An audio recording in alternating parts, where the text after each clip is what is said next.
Oh, it was confusing. There wasn't any confusion at all. It was very clear, and then I completely forgot. And I didn't show up for class, in the makeup class. If that were to happen again, just call me on my cell phone or send carrier pigeons or launch a heat-seeking missile in the direction of my office, okay? Bang on the door and yell, "There is a class going on right now and you're supposed to be there," okay? And I'll hear it through the door, okay?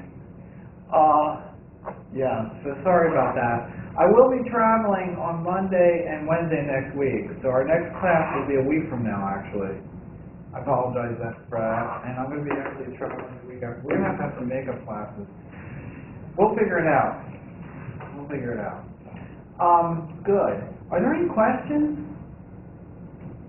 So this coming Monday, Wednesday, Yes, that's correct. I'm sorry about that, but I'm flying to California, and there's no way I can get there and back and make it to class. I wonder if I could have taken a red eye. Well, anyway. Good.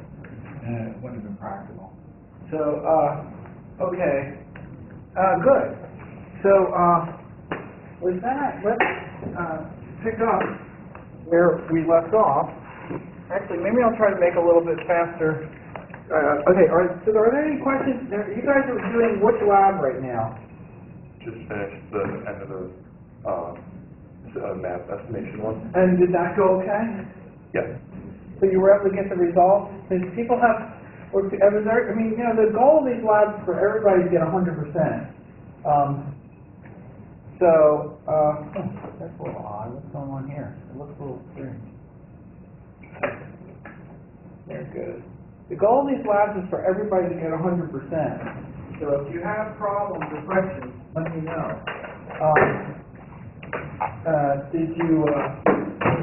Everyone was able to get results that look right? And one question. Today we're supposed to be covering section 8.6, I believe. And so we've already actually talked about 8.6. We're actually a little bit ahead, which is fine. Okay, so we were talking about the simplified methods for deriving the amount of. Actually, we're going to actually be on schedule, even though we're a lecture behind. Let me see. So this is the. We talked about sufficient statistics, and we talked about. So this is a sufficient statistic. T is a sufficient statistic that has the form of the function t in equation 8.26. And let's see. We talked about exponential families, which is in 8.31.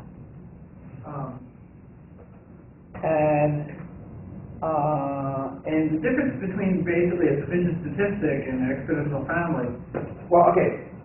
A natural sufficient statistic for an exponential family is that in a natural sufficient statistic for an exponential family, the functional dependency of the sufficient statistic is through an interproduct with a function of this parameter. So the key idea being that the interproduct is a linear operator.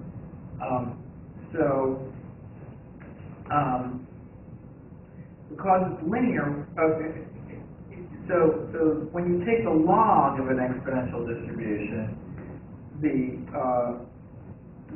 result, okay, when you take the log of an exponential distribution, the dependence of the log likelihood is linear in the statistic. That's really the key issue. But if you take the logarithm of this expression here, then you get this quantity here, and that quantity is a linear function of t, the statistic. So that's the key idea, because it's often the case, because we deal with logs a lot, right? There's a few reasons we deal with logs. One is because when you take the log of independent random variables, then when you take a log of the distribution of independent random variables, you get the product of the distribution. So for independent random variables, you multiply their probabilities together in order to find the joint probability. When you take a log, that makes it a sum. Okay? And the reason, and the other reason, so if you have independent events, the key to the frequentist view of the world is this idea of performing the same experiment multiple times. That's where this frequentist concept comes from, because you do something many times and you check with the frequency of its occurrences, okay? So, by frequency I don't mean like frequency in hertz, I mean what fraction of the time, how frequently does it occur, okay? So, that's what a maximum likelihood estimate is all about. That it's the law of large numbers, and the number of independent observations goes up, the maximum likelihood estimate converges to the true value of the parameter. And it does so in an asymptotically efficient way. So, you take the log of the distribution because it makes the product of those independent experiments a sum. Okay? And then the law of large numbers applies because the sum is about average. The law of large numbers is about the average of something, right? The average value of something converges in probability or almost surely to the mean, right? So when you have independent observations. So taking the log comes into play very often, and in particular for exponential distribution, when you take a log, you get a linear dependence on the statistics, because it's an inner product. And the linear dependence on the statistics is important because expectation is linear.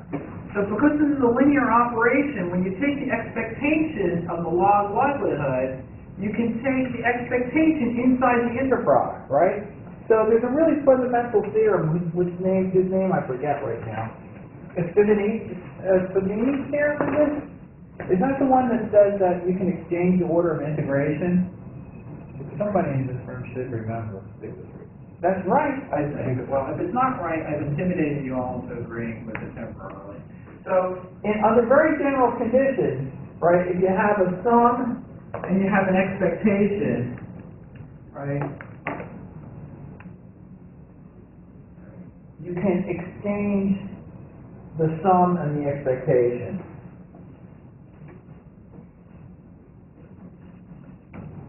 Because exchanging a sum and an expectation is like exchanging two integrals.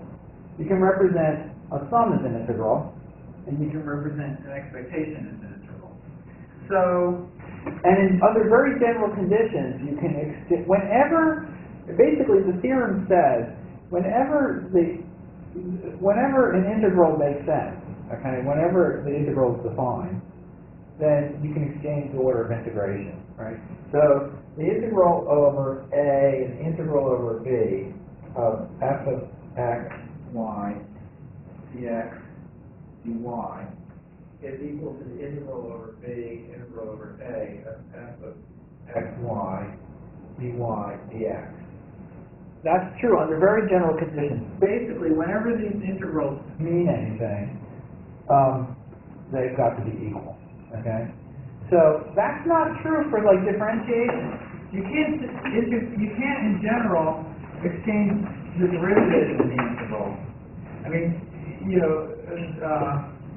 there's a lot of cases in which exchanging of the derivative of integrals, you can cook up with counterexamples where there are problems. Okay? So, but the integration it always works. So that's basically the key. Because remember, when you compute the Q function, the definition of a Q function is the Q of theta prime, right? And I'm going to write this down from memory, okay? So my memory is absolutely horrible. Okay, I have a horrible memory. Talk to anybody who knows me well, okay? They'll tell you you can't remember anything, okay? But I can write this down, and the reason is this. I understand what it means, okay? It's like, I don't know, remembering how to sit down on a chair. I understand, I don't forget how to do that because the chair makes sense to me, there's gravity in the room, and there's only one logical way of doing it, okay? So what happens is this. You would like to have The whole concept of the EM algorithm is the Q function is sort of an approximation to the log likelihood. If you start off by writing down the log likelihood, T of y and x given theta, right? So the idea is that you want to maximize this with respect to theta. So you're assuming that I know if I have x and y, I can observe it, then I would maximize x and y with respect to theta, right? But the problem is I don't have x and y. I only have y.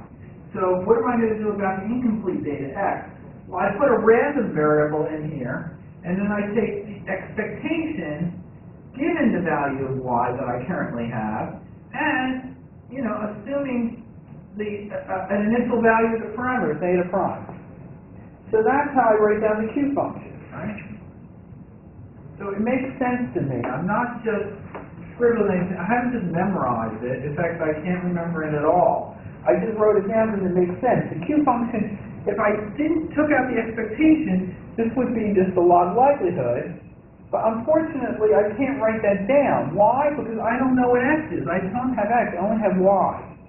So I take the expectation over the variable I don't have.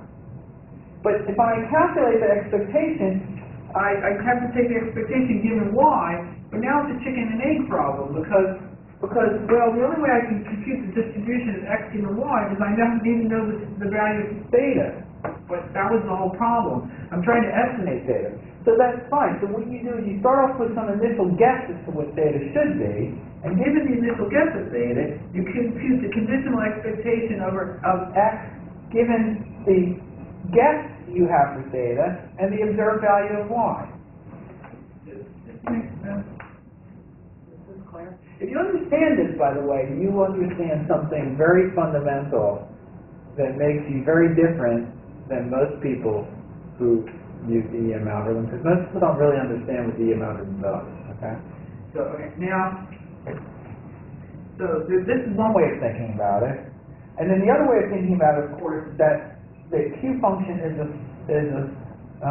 surrogate function for the log likelihood, which we proved with Jensen's inequality, right? Now, the other aspect of it is, well, how do you actually calculate the Q function? Well, one way of calculating it is to start grinding away. Write down the distribution, compute the expectation. This is like how people, undergraduates go at problems, right? They start grinding. Come back a few days later and see how it's going, right? But if you're clever, you can do this easily. So the way you do it easily is you say, oh, if it's an exponential distribution, when I take the expectations, this whole thing here, right? The log likelihood is really just going to be, it's going to be this eta of theta, inner product with t of y. So there's going to be an inner product here.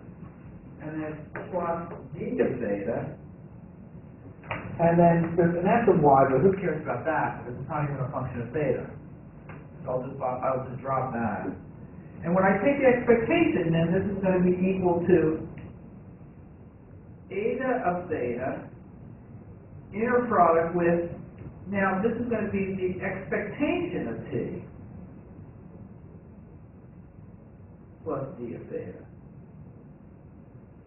Wow. So now computing the Q function is really easy. All I have to do to compute the Q function is I write this down, and all I have to do is put a little bar over the t. That was the entire calculation. Because then t bar of y is just equal to the conditional expectation of t of y given y, okay, I'm sorry, this is t of y, in this case, an x,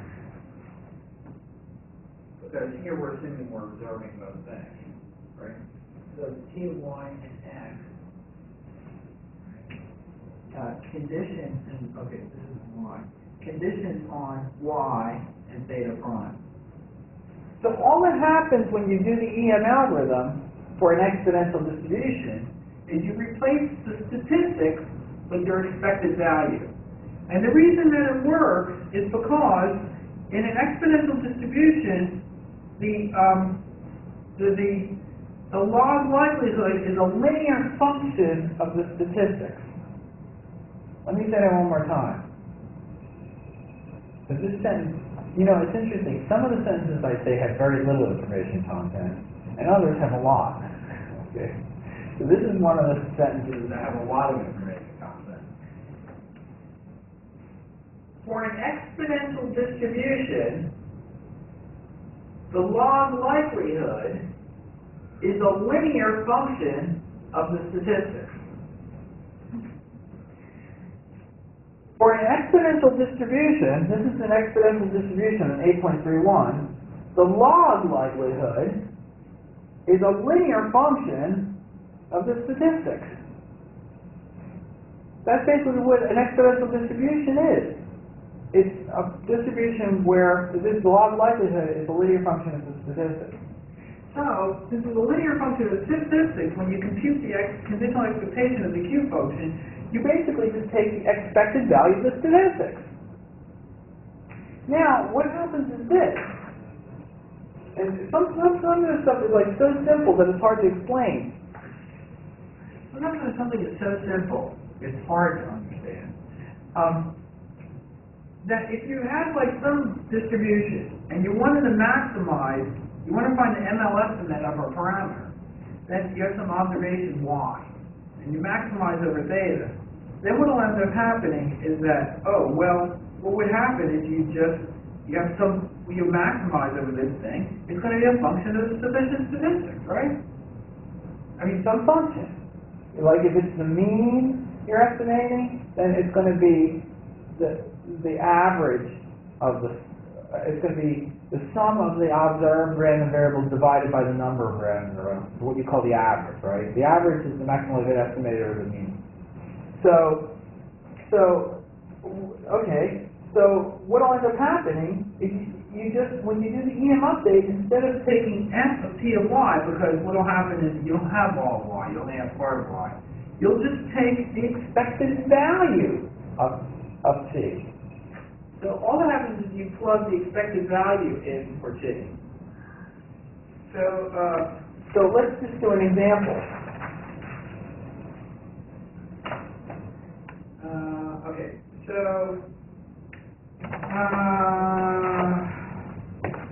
so these are just examples where I'm deriving natural sufficient statistics. You can look at this. So example 8.2, it turns out the natural sufficient statistics for the mean and covariance among multivariate Gaussian distribution is each y is a vector of dimension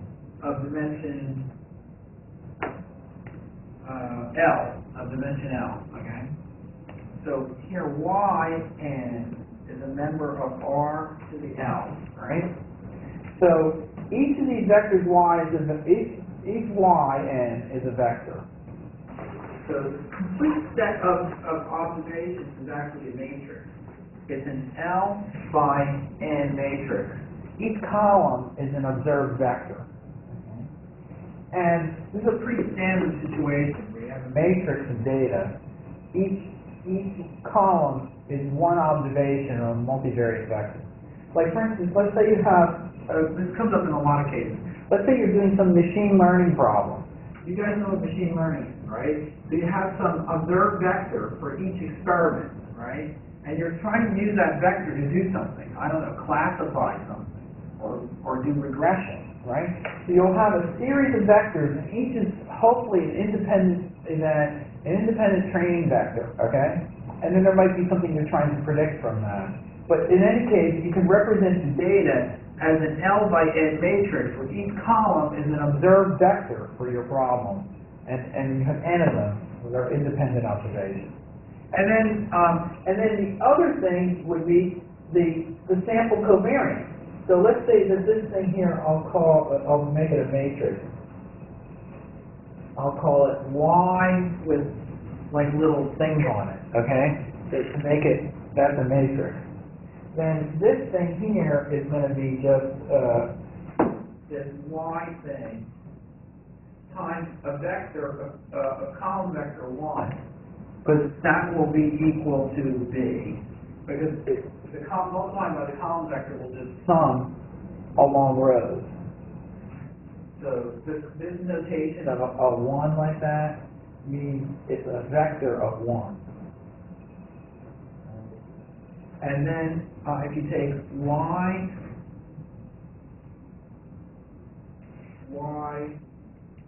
transpose, that will be f. That will be the sum of outer products. It's exactly the same thing as this. It's the sum of outer products of the vectors y summed over n. If you divide f by n, you get the sample covariance. And if you divide b by n, you get the sample mean. This is an L by L matrix. F is an L by L matrix, and B is a column vector of dimension L. Is that clear? And then you can break down the joint distribution of y in the form of this equation here, which is in example 8.2 for the conditional distribution of y given theta. And the ML estimate is given by this. Now, I think that was actually a homework problem you did in chapter 2, where you calculated the maximized estimate of the median covariance of the multivariate Gaussian distribution, right? It's a kind of a painful problem. If you look it up on Wikipedia, it's pretty easy. So but it's good. And this is the answer. Amazingly enough, the sample mean and sample covariance are the maximized estimates of the mean and covariance from a multivariate Gaussian distribution. You know, it's like sometimes you drop the toast and the butter side comes up top, right? It doesn't. Sometimes Murphy's law is wrong. Sometimes the result actually comes out the way you might hope. Okay, and it's pretty neat. I mean, it makes sense. Why shouldn't the sample the sample average and the sample covariance be the estimates, the maximized estimates of the mean and covariance? They are. Okay? So that's good. Now this is the case with the data fully observed. Then what happens if you have x is discrete value? In example 8.3, x is discretely valued, right? So it takes each x is independent and identically distributed, and it takes some values between 0 and n minus 1. So it's just a discrete m-class entity. And each class occurs with probability pi sub I, or pi sub m. Okay, and the pi's have to sum to 1, so there's a legitimate probability distribution. And then this thing n sub sub m is the sum from n equals 1 to n of delta of xn minus n. So it just counts the number of times xn is equal to n. It's like a histogram. So then you can manipulate these and you show, oh, well, look, n sub n is a statistic because it's a function of the random variable of the data. And you can see it's inside of the exponential, it's a linear function of the log likelihood. Or the log likelihood is a linear function of the statistic n. So therefore, this is an exponential distribution. And n sub n is the natural sufficient statistic for it. In fact, I think that's pretty much what we're supposed to show here. It says,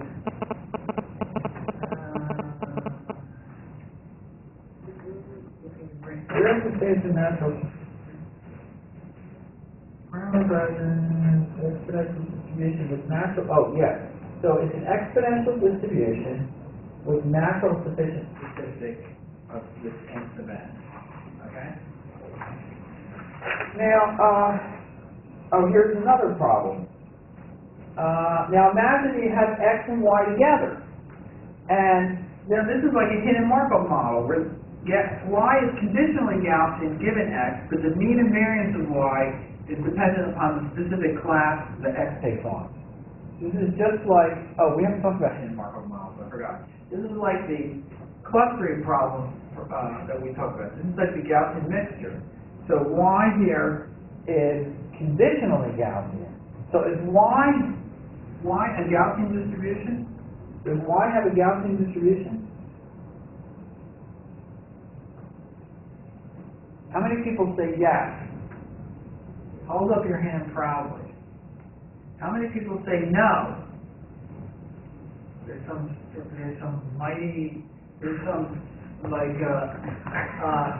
fearless, brave souls in the room, okay?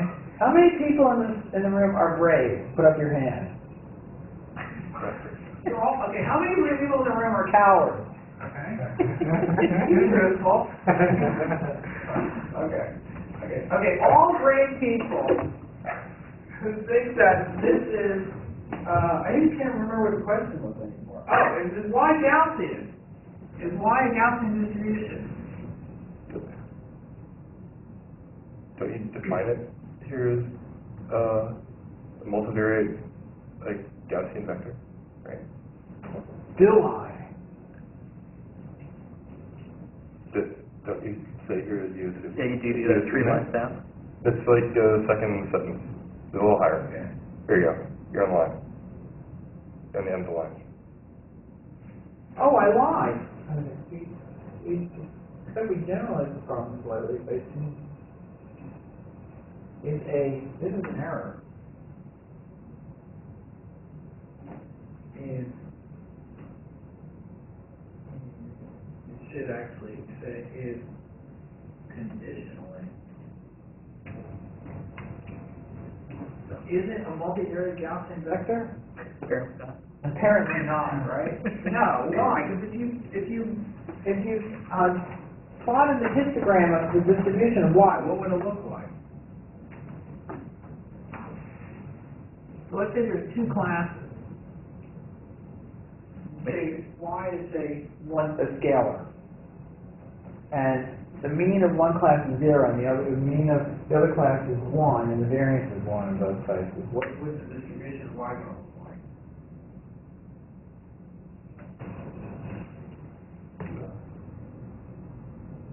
It's going to be like, it's going to look like two Gaussians added together with like different means, so it's not going to be Gaussian either. It looks like that, right? Where this is 1, this is 0, right? Yeah. So is that a Gaussian random vector? No. So y is not Gaussian. But what's Gaussian? Something's Gaussian. Each class. Huh? Each class.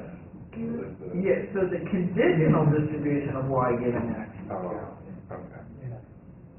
It's normal with e sigma x, or so mu x, and variance sigma squared x, right? It's conditionally Gaussian. This is actually an error. So thanks for pointing that out. But assume, and furthermore, assume that the conditional distribution of y given is normal. Okay? So if y is conditionally Gaussian given x, and x is multivariate, it is multinomial, which is, I think, the name. Whatever this is, I think it's called multinomial.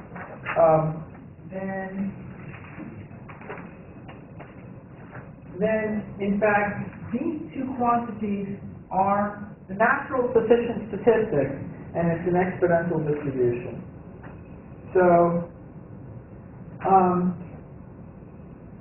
and the maximum likely estimates of the parameters is this. So, equations 8.35 through 8.37.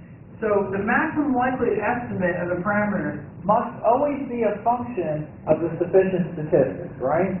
Because that's what a sufficient statistic is.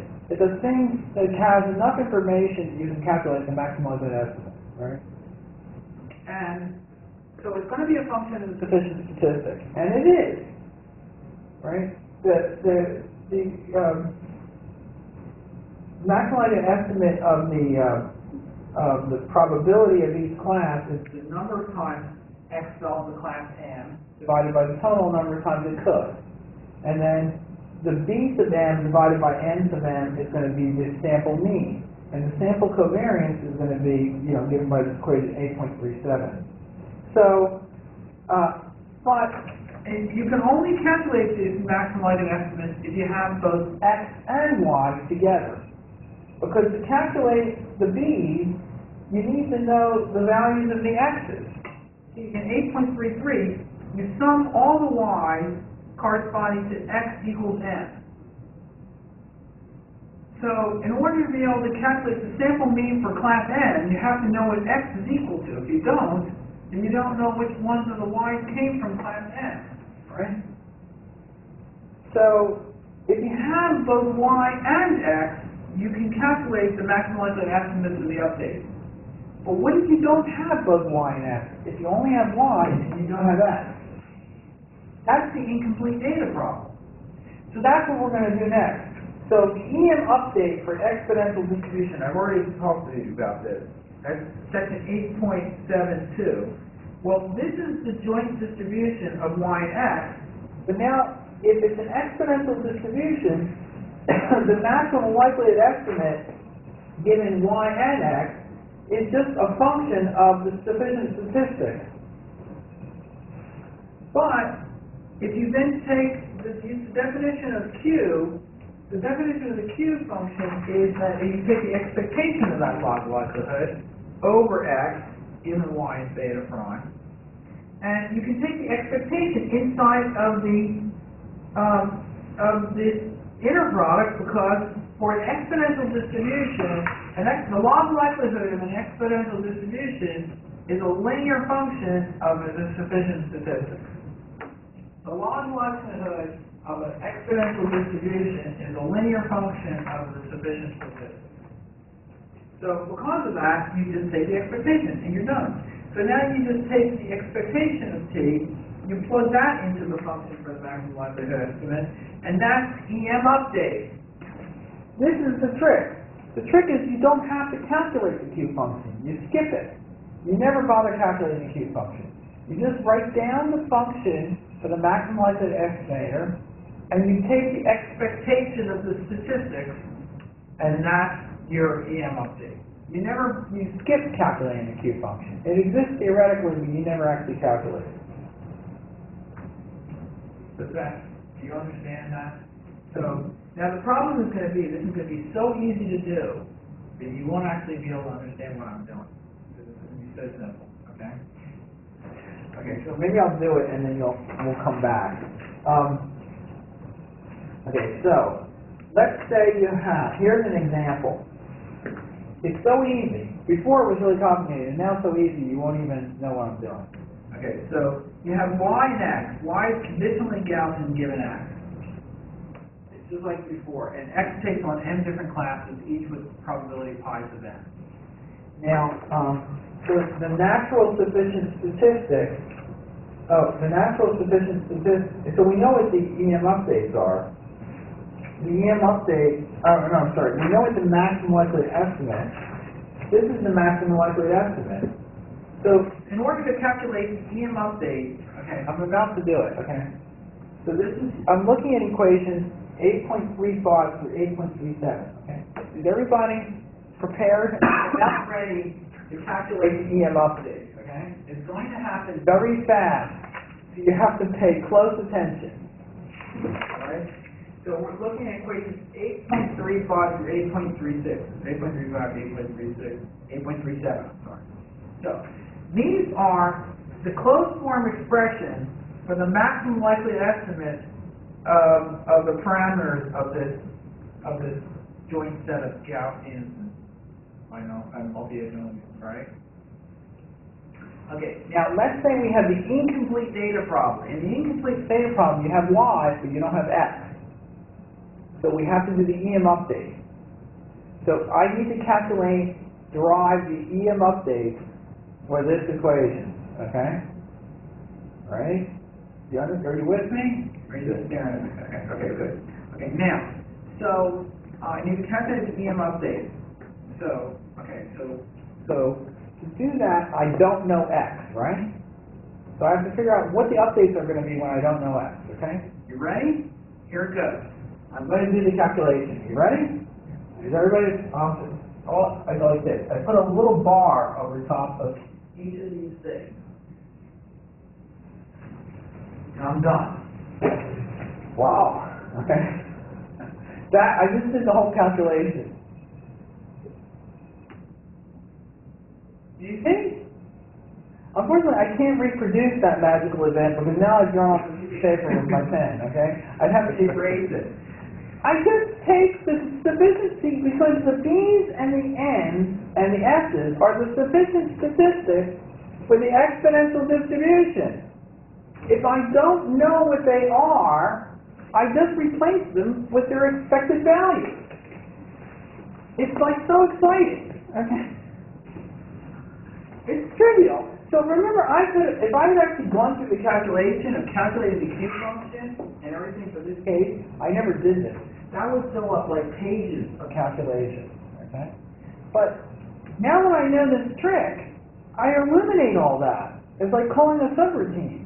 Because I know that if it's an exponential distribution, and those are the natural sufficient statistics for the maximum likelihood estimator, I just replace their true values with their conditional expected values given the y's, okay?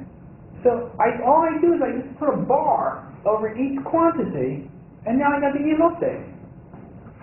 That's actually the M step. Now the E step, you have to actually write down an explicit form for what it means to be S sub n bar, or B sub m bar, okay? Are you guys, do you have any questions? Because this is just really simple, but it's so simple that it's hard to understand. So you say, okay, I'm trying to get a good phrase here. So how does this relate to 8.39? 8.39. So where you say that the Right. EM update is just a function of the distance of Well, let me answer by going back to 8.38. yeah. Right? 8.38, it says, oh, we got the maximum likelihood estimator is some function of the sufficient statistics, right? And now what we do is we say, oh, then if I don't, okay, where it's the sufficient statistic is a function of x and y, but now I don't know x. So I just calculate the expected value of t of y and x, where I take the expectation over x. And that's the definition of t bar y. And I just replace the 1t with the t bar. Alright. Okay. It's just really simple, right? So in other words, you had a formula for the maximum likelihood estimator. It contains sufficient statistics. You just replace those. You can't calculate the sufficient statistics because some of the data is missing. So you just replace those sufficient statistics with their expected value, where you take the expectation over the missing information. Does that seem simple? So it's really simple. Let me actually do it here, kind of explicitly. So the really only thing to figure out is what's the expectation. Well, so let's take the n sub n. N sub n is defined as. Let me just pull up the definition. N sub n is actually defined in 8.32. It's just the sum over, it's the basic, it counts the number of times xn is equal to m, right? That's what n sub m is, right? So then, well, what's its conditional expectation if we take the expectation over x? Well, I'll plug in. So that's the equation on page 179. So the expectation of n sub m conditioned on y and theta, and the previous value theta. Well, okay. So I plug in first the sum for n sub m. And then I exchange the sum and the expectation. Because I can do that. And that means I have the expected value of a delta function of xn minus m. What's this expectation equal to? Probability. It's just the probability that xn is equal to n. So I just have a sum over n equals 1 to n of the probability that xn equals n. And I I can do that for each of the sufficient statistics, N, B, and S. And those are the equations, those are the so-called E steps of the EM algorithm on page 179, okay? And now, once I have these expected values of the sufficient statistics, I just plug them into the maximum likelihood equation.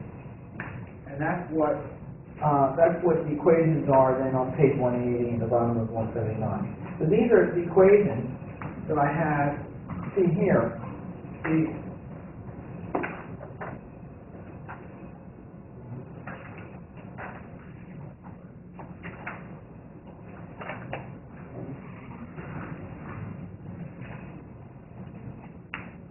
yes.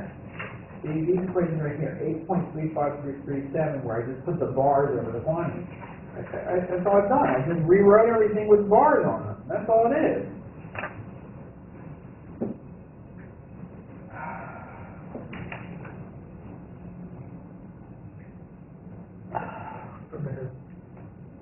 Yeah. We do have a homework question in chapter 2 also to calculate another estimate for multinomial. Oh, so you actually did these, right? You did? Yes. Oh, that's good. So you'll have seen them derived in different ways then. Yeah, just the ML estimate of multinomial. Right. Once you have the ML estimate, doing the EM update is trivial. You just replace it with the bar.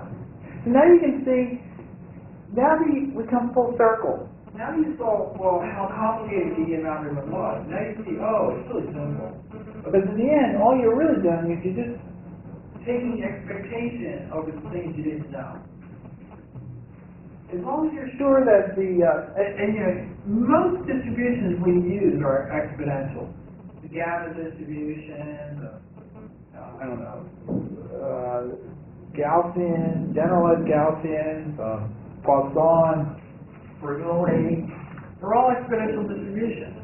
You just have to figure out what their sufficient statistics are, but it's usually pretty intuitive. It's the thing that sort of counts something or whatever, okay? And then you just take expectations, and you're done. And that's the EM algorithm. This is going to make it. We're going to do hidden Markov models. It's going to make it really easy to do hidden Markov models. So, so is this clear then? If so, I'll go on because since we're kind of going to be running a behind on some of the lectures, maybe it makes sense to try to compress some of the material anyway.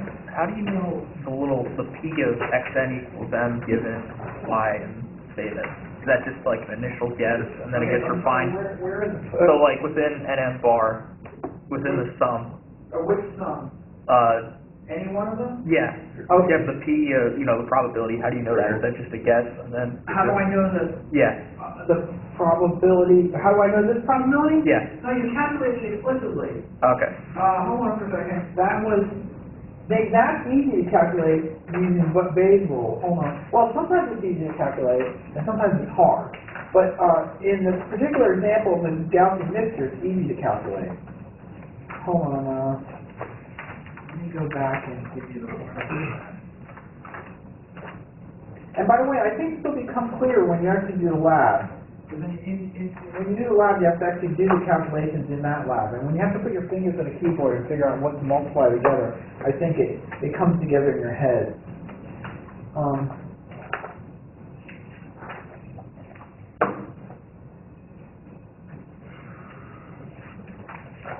Okay, so that's basically in section 8.5, that's P of nn. It's the probability that the nth sample falls into the nth class, right? That's exactly this thing.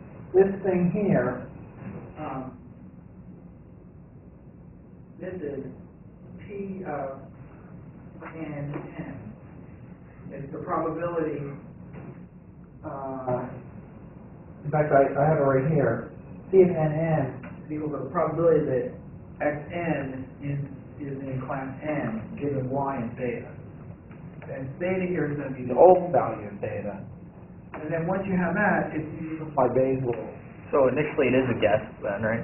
Yeah, you start off by guessing the parameter theta. And then it pops out that probability. And then it pops out the probability. And then it gets updated. Right. Yeah, you're totally getting it. It's like, by George, she's got it. I don't know how many people know what that's from, right? Even people born in the U.S. wouldn't know it because they're too young.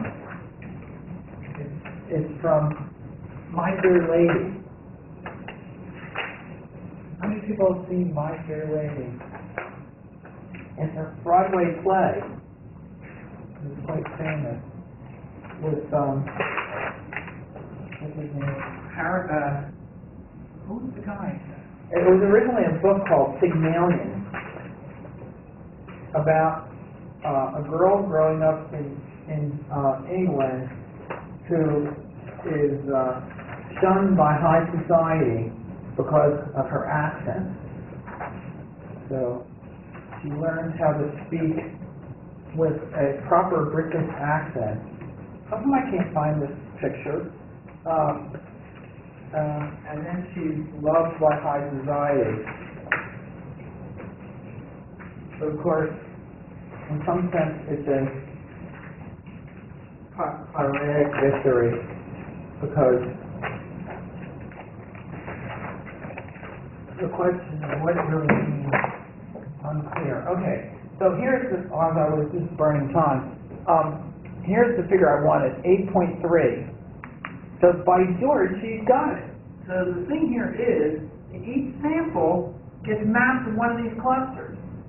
And then within each cluster, you're computing the sample statistics for that cluster. But instead of it being a hard mapping, it's a soft mapping. So every sample belongs to that cluster with some probability. And the way you calculate the probability that it belongs to that cluster is by using these Bayesian calculations of the posterior probability that the sample, but you have to start somewhere. So you start with an initial set of parameters, and from that you calculate the probability that they belong to each of the clusters, and then you go back and you recalculate the parameters for each of those clusters. And guess what?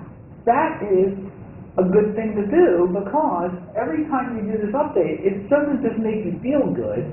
You say, well, that was a warm and fuzzy experience. No, it's also increasing the log likelihood, because when you have the interpretation, and every time you do this, you've increased the Q function, and the Q function is a lower bound for the log likelihood.